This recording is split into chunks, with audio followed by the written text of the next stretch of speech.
Thinking about getting a dog? Watch this video for a quick and dirty Dog Ownership 101 class.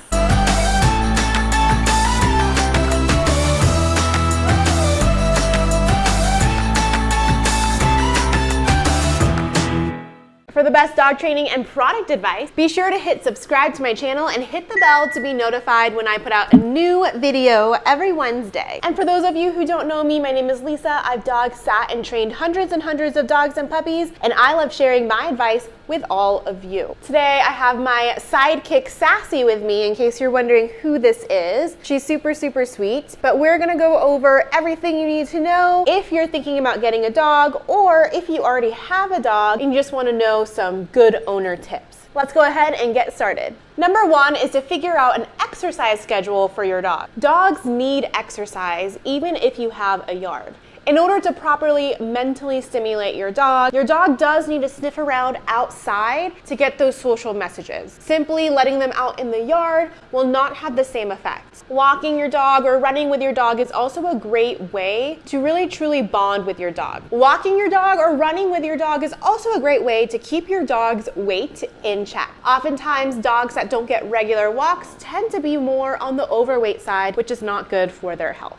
Number two is to dog-proof your home. If you want certain areas off limits, be sure to put up baby gates so that your dog can't get into those areas. Make sure there aren't any wires hanging around that your dog or puppy can chew. You can either buy wire covers or secure them away from any area where your dog can chew. If you need wire covers, I've got you covered. Click below, I've included an Amazon link. Also, make sure your dog can't get into the trash. Sassy loves getting into the trash, and she's actually 12 years old. So even if you're not getting a puppy, it's a good idea to keep your trash covered and secured away where your dog or puppy can't get them. Right, Sassy? If you have a bigger dog that can counter surf, just be sure to keep away anything that they can get into. Number three is to gather supplies for your dog or puppy. Before you take your dog or puppy home, make sure you have all of the essentials: food, crate, toys, etc. I actually made a whole video on puppy essentials, but this will apply to a new dog as well. I've linked to it right over here. I also created a new puppy checklist, which will apply if you're getting a dog as well. I've linked to that below. Number four is to find a vet. Once you locate your vet, schedule an initial checkup so that you can get to know each other, but also know if there are any concerns that you should have. Now, for me personally, I go to a traditional vet for just the general checkups, things like that. But when it comes to nutrition, I actually read Dogs Naturally magazine. Similar to how your doctor will treat you after you are sick, your vet is great for treating your dog when you're sick, but when it comes to nutrition, I actually follow Dogs Naturally magazine because they really specialize in preventing disease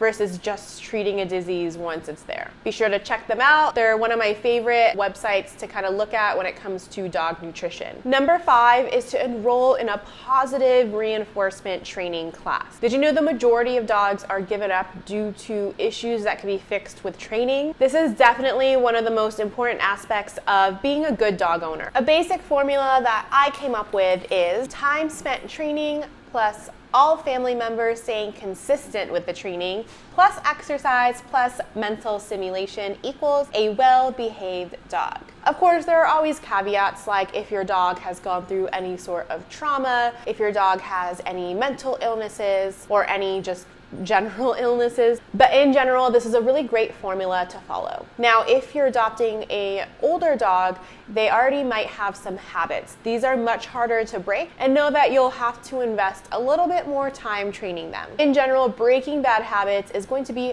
much harder versus teaching a puppy basic obedience. That being said, if you're getting a puppy, really be sure to put in the time now, otherwise you're going to be spending a lot more time later breaking bad habits. Number six is to be financially prepared. Let's be real, vet bills are expensive. I took my dog Ziggy once to the emergency vet and left with a bill of $900. Now that's nothing compared to some of the other people in line who walked out with $3,000 or even more than that. Also, keep in mind that buying a really healthy, nutrient-dense food is going to be expensive for your new dog or puppy. If you're paying for a dog walker or a dog sitter, those are extra expenses that you should keep in mind as well. One of my biggest tips is to also make sure you have pet insurance. Pet insurance really helped me out when I had to take Ziggy to the emergency vet, and especially with those bigger surgeries, pet insurance can be a huge help. I like to make sure I have a nice healthy savings account for my dogs so that I'm prepared if anything ever happens. One thing to keep in mind is that your dog is basically your child and they rely on you 100% to keep them safe and happy. I saw this quote once that said, if you can't vet them, don't get them. And I 100% agree. Oftentimes we overlook vet costs. By the way, tell me about what dog you are planning on adopting. If you already have a dog, let me know too. I'd love to hear. Let me know in the comment section below. All right, so that's it for today, everyone. If you like this video, be sure to let me know by hitting that like button, hitting the subscribe button, and sharing with all of your puppy-loving friends. I also just launched a brand new Pawsome Parents Facebook group. It's free to join, and I answer all of your product and training questions in that group as well. All right, that's it for today, everyone, and I will see you in the next video.